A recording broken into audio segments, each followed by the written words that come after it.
L'humour dans l'art. Vaste question pour ce peintre malicieux fasciné par les gens ordinaires. Est-ce qu'il y a de l'humour dans ma peinture?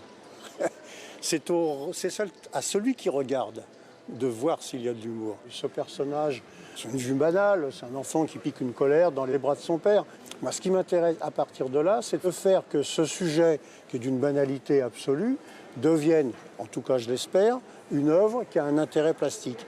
L'art contemporain n'est pas qu'une affaire sérieuse. Bien au contraire, l'humour y a toute sa place.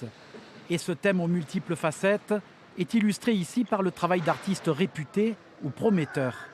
On a mis l'humour en avant. Le projet, c'était franchement, par rapport à ce qu'on vient de vivre tous les uns les autres, on a besoin de gaieté. Et tout de suite, ça a séduit tout le monde.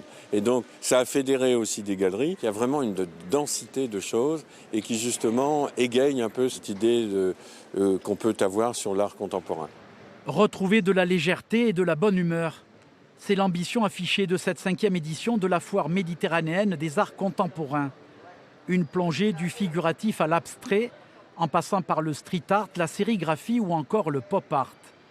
C'est une très belle foire que je défends depuis 4 ans. Je trouve que c'est une foire qui est en train de monter, qui s'est pérennisée et qui pour moi va devenir une grande foire. C'est une foire auquel je crois énormément.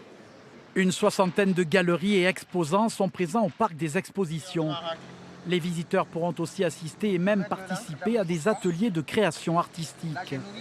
Art Montpellier contribue à la diffusion des artistes dans le sud de la France et au-delà, avec notamment la présence de 5 galeries espagnoles.